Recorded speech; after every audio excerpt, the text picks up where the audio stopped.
In the news this week, controversy over police treatment of an Aboriginal man revealed the need for improved recordings. Also concerns over household expenses hike as young people struggle to cope. Authorities to investigate 7 deaths near Margaret River. And Cockburn Council to reinforce laws to prevent shark hunting. This is the Evening News with Ivan Leung and Danielle Staniscott. Good evening. Confronting vision showing an Aboriginal man being run down by police in Thornlie has sparked controversy amongst online viewers. Police Commissioner Chris Dawson explained incidents like these call for equipment of body cameras on officers. Taylor Hannah has more. Vision of an 18-year-old Aboriginal man being struck by a police vehicle resulted in Police Commissioner Chris Dawson to stand down the officer in question. The video was viewed online over 60,000 times, with users making scathing comments towards WA Police. I'm not so concerned about social media comments. I'm concerned about the integrity of the way police conduct their duty. The officer will remain stood down till such investigation is concluded. At this point in time, I've got no reason to stand the officer up again. The Commissioner supports the use of body cameras to provide a complete recording of incidents. It provides accountability to the officers and indeed some greater assurance for me as Commissioner and indeed I think the community. Commissioner Dawson said it's time body cameras are equipped, with a business case underway with the hope of implementing the system soon. Taylor Hannah, WAMN News.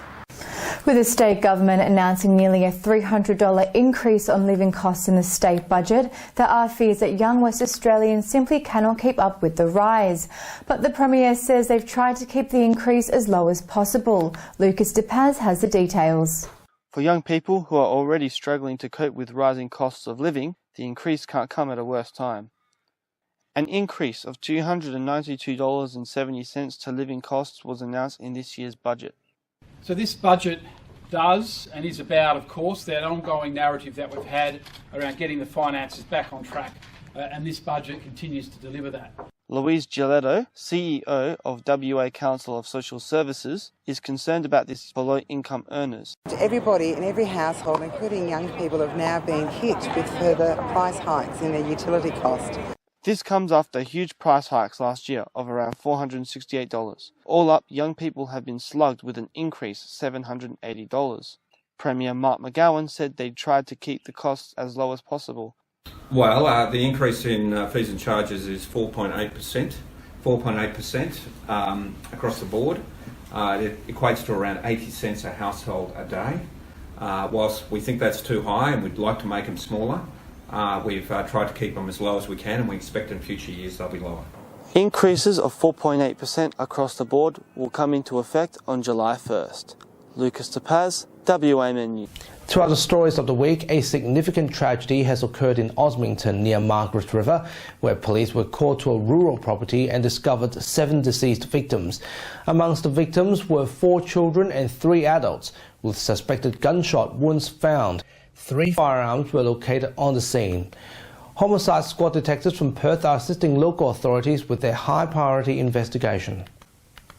This devastating tragedy will no doubt have a lasting impact on the families concerned, the whole community, and in particular the local communities in our southwest. Very, very sad and distressing event, and no doubt people all over Australia, if not the world, are talking about it, how sad and terrible it is, and my thoughts go out to the family and the friends and also the community of Margaret River.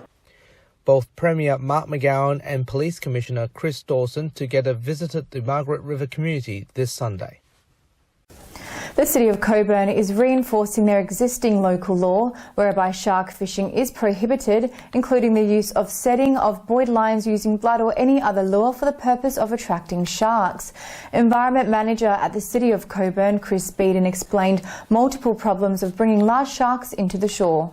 There's so many people using the beaches, we just don't want large sharks in the areas where people are swimming. We're just reiterating that we do have that law, and that if people are going to actually do some of this fishing that we see as being totally unpractical, I suppose, and a safety issue, we're just notifying people that we do have this law. Okay. We can prosecute if required. Budget repair comes at a cost to WA Police, with 150 officers being offered a voluntary redundancy. The opposition said the loss of 150 police jobs is a big blow. They cut the police budget last year, they've cut it again this year, and they're now taking 150 police off the streets.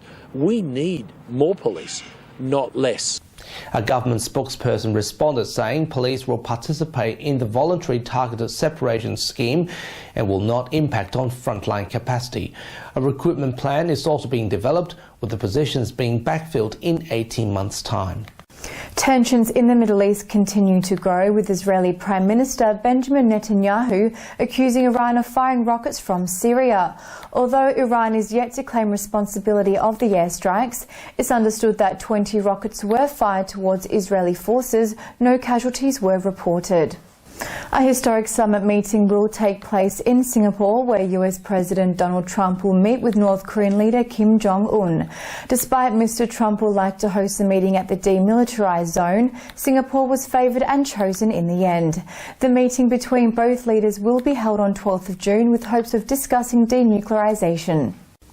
And finally this week, after years of delay, the new Perth Childrens Hospital was finally opened this week, with Premier Mark McGowan and Health Minister Roger Cook together took part in a ribbon-cutting ceremony. 1, 2, 3.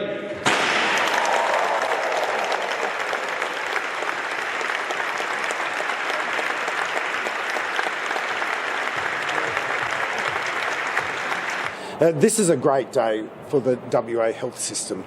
This is an opportunity to continue to provide world-class healthcare, and now we have a world-class facility, this hospital here at PCH. And that's our weekly news and current affairs. You can catch all the latest happenings on our website and Facebook page. From Danielle, myself and rest of the team until 8 o'clock next Sunday, a very good evening to you. Good night.